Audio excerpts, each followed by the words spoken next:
Hi, first graders. It's Miss Allwine and Rhett back here to read you another one of our new Clifford stories that I got in my package.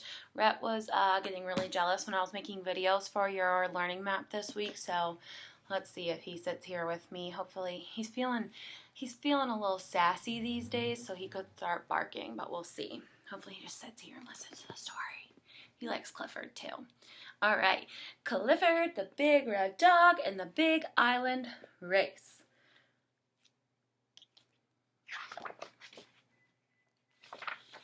Okay, can you see? It was story time on Birdwell Island. Mrs. Clayton, the librarian, was reading to Emily Elizabeth, Clifford, and their friend Samantha. The story was about astronauts on a mission to the red planet Mars. I wish we could go into space, Samantha said. Let's go on a mission to Mars, Emily Elizabeth exclaimed. Just then, the girls' friends Jack and Pablo skated past. We loved your space book, Mrs. Clayton, Pablo called. We are going to be the first astronauts on Mars, Emily Elizabeth told them.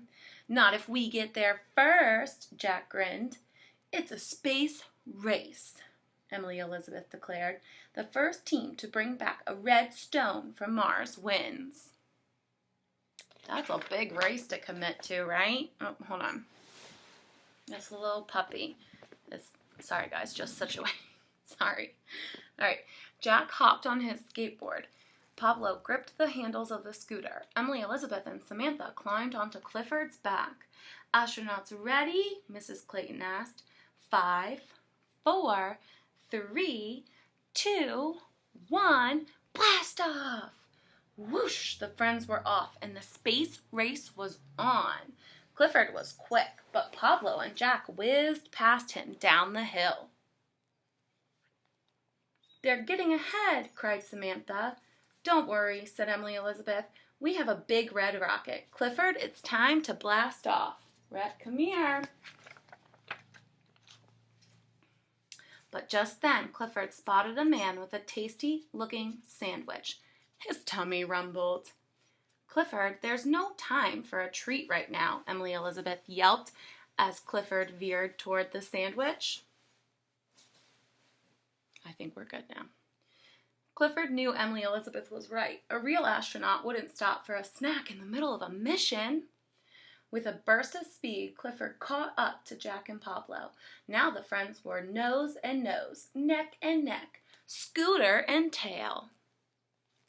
That means it's a tight race. Sweet! Miss Ellerby, the Birdwell Island crossing guard, blew her whistle. No scooting or skating in the crosswalk, Miss Ellerby warned the boys, and no running on the sidewalk, Clifford. Yes, Miss Ellerby, the children said reluctantly. What do you think that word reluctantly means? Do you think they really want to stop and walk during their race right now? No, that's what it means to be reluctant. Like, yes, I know I need to walk in the hallway or in the crosswalk. I'll do it, but I don't want to. The friends started on their way again, but with Miss Ellerby watching them, their race was super slow. That was until they reached the park. Then it was go time. I feel like that's you guys leaving school in the afternoon. You try so hard not to run in the hallway, and once you get out and you get home, it's free for all, right? Clifford's doggy pals, Bailey and Tucker, were playing in the park. Hey, Clifford, do you want to come play with us? They called. I can't play now, Clifford yelped. I'm on a mission to Mars. I don't see Jack and Pablo, Samantha realized. We must be winning. Clifford panted. He was getting thirsty. Clifford needs to refuel, Emily Elizabeth told Samantha. Let's make a quick space station stop at my parents' shop.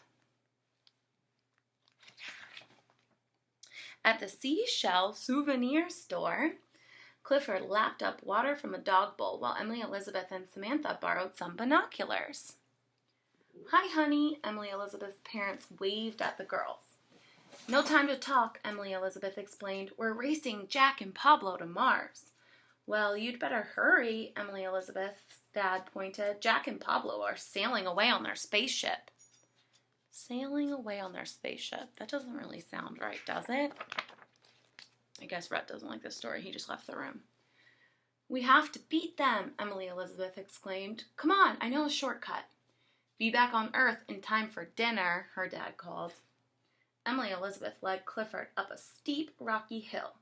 It was hard for the big red dog to balance with so many slipping, sliding rocks. This galaxy sure looks a lot like Rocky Point, Samantha said. Are you guys making any predictions here? Are they actually going to Mars? Where are they going? A rocket ship doesn't sail. What sails? A boat. Soon the friends had made it over the rocky terrain and slid safely down to the sand dunes on the other side. Had their shortcut worked? Emily Elizabeth looked out over the bay through her binoculars. There, the red shores of Mars were in sight, but so were Jack and Pablo. They're almost at the red rocks on the beach, Emily Elizabeth cried. They're going to reach Mars before we do. So do we think, are they using fantastic imaginations and pretending this part of the beach is Mars? Or maybe is it a part of the island that is called Mars? I don't know. Gruff! Not if I can help it, Clifford told Emily Elizabeth. The big red dog rocketed across the sand dunes. His big paws sent sand flying everywhere. Go, Clifford, go! Emily Elizabeth and Samantha cheered.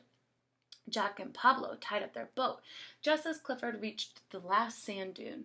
They're going to make a run for it, Emily Elizabeth shouted. But we can win if we run really fast. Go, Clifford! Do you think Clifford can do it? Clifford took a flying leap off the sand dune, but when he landed, his legs sunk straight into the sticky Martian mud. Emily Elizabeth tried to push Clifford out, but it was no use. He was trapped. Come on, Emily Elizabeth, Samantha said. We'll have to run. Emily Elizabeth wanted to win, but not without her best friend. It's not worth winning if I have to leave Clifford behind, she said. Suddenly, Jack and Pablo ran up. I guess you too win, Emily Elizabeth said. Clifford's stuck. Take a look at the picture. What's going to happen? Racing is no fun if there's no one to race against, Pablo said. We'll help you instead. Together, the friends pushed and pulled, tugged and towed. It wasn't long before Clifford the Big Red Rocket was out of the mud and back into orbit. So the boys could have easily ran along and just won, but what fun is that if someone gets stuck and you can't actually race them? As the sun set, the brave explorers headed home. Welcome back, astronauts, Mrs. Clayton greeted them. The friends proudly produced their Martian treasures. A red rock straight from the surface of Mars, they said. This is out of this world, Mrs. Clayton said, impressed. But which team won the race? Oh, did you come back just in time for the ending? Emily smiled at her friends. When you all work together, she said, everybody wins.